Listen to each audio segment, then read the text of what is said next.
सामने सरल परिपथ का एक सवाल है, तो सीधे सवाल पर ही आते हैं। इसमें पूछा है आपसे पहला प्रश्न कि प्रत्येक प्रतिरोध में धारा बताओ, और दूसरी बात पूछी है कि E2 में वोल्टता बताओ। ये दो बातें आप लोगों के सवाल में पूछी हैं, बोर्ड का सवाल है। तो चलिए सवाल को सॉल्व करना स्टार्ट करते हैं। तो सबसे पहले आप देख रहे होंगे इस वाले आपका जो ये आंतरिक प्रतिरोध का ये सेल है, देखिए माइनस प्लस, इधर प्लस सिरे से धारा इधर को जाएगी और ये प्लस माइनस। तो इस वाले परिपथ के लिए देखिए E2 माइनस E1 बटे कुल R, यही तो होता है फार्मूला। तो पहले तो कुल बाह्य प्रतिरोध निकाल लेते हैं। तो कुल बाह्य प्रतिरोध के लिए यहां से ये दोनों कौन से क्रम में है, समांतर क्रम में। तो 1/R इक्वल टू 1/3 प्लस 1/6। तो ये क्या आ जाएगा 6, 2 प्लस 1, तो 3 एकम 3, 3 दूनी 6, R बराबर 2 ओम। इन दोनों का तुल्य कितना आ गया 2 ओम। अब ये 2 और 4.5 किस क्रम में है, श्रेणी क्रम में। तो कुल प्रतिरोध कौन सा, बाह्य प्रतिरोध, कैपिटल R बराबर कितना आ जाएगा 4.5 प्लस 2 बराबर 6.5 ओम। ये आ गया कुल बाह्य प्रतिरोध। और कुल विद्युत वाहक बल कितना आ जाएगा, E बराबर, देखिए दोनों एक ही तरफ होते तो जुड़ जाते, ये E2 माइनस E1। तो E2 कितना है 8, E1 है 4, तो कुल E कितना आ गया आपका 4 वोल्ट। अब I बराबर क्या आ जाएगा, E बटे R प्लस स्मॉल r।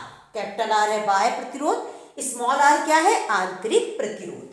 तो I बराबर E कितना है टोटल 4, और कुल कैपिटल R कितना है 6.5, और स्मॉल r कितना है इसमें, देखिए 0.5 और 1, तो क्या है 1.5। तो I बराबर आ जाएगा 4 बटे 5 और 5 10, 6 1 7 1 8। तो I बराबर 4 बटे 8 मतलब 8 5 40, 0.5 एम्पियर।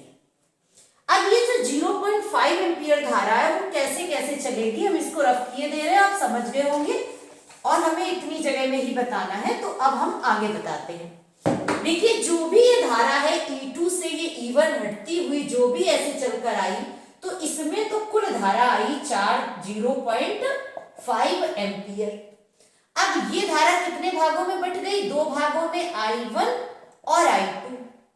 तो I1 प्लस I2 बराबर कितना है, कितना है I 0.5। अब जरा ध्यान से देखिए, अब इस वाले में अगर इस सिरे में I1 गई, इसमें I2, तो इसमें कौन सा नियम लगाएंगे, आपकी किरचॉफ का दूसरा नियम। तो दूसरा नियम क्या हो जाएगा, 3I1, आप ऐसे चलो, और माइनस का 6I2 बराबर कितना है आपका, इसमें वोल्टेज है नहीं 0, तो 3I1 बराबर 6I2। तो I1 बराबर 3 दूनी 6, 2I2। और अभी आप देखे थे I1 प्लस I2 कितना था आपका 0.5। I1 का मान लिख दें 2I2 प्लस I2 बराबर 0.5, तो 3I2 बराबर 0.5, या जो भी लिखना चाहे 1/2। तो I2 बराबर 1/6 एम्पियर। और इसी तरह से I1 कितना आ जाएगा 2 और I2 1/6 मतलब 1/3 एम्पियर। तुमसे अलग अलग धारा पूछी थी, तो देखिए 4.5 ओम में 0.5, और I1 कितना है आपका 1/3, तो 3 ओम में 1/3 एम्पियर, और 6 ओम में कितनी जाएगी 1/6 एम्पियर। आगे ये बात समझ में आपके। अब इसके बाद एक चीज और पूछी है आपसे, E2 के सिरों के बीच वोल्टता। तो वोल्टता कैसे निकालेंगे, फार्मूला क्या होता है, E बराबर V प्लस I R।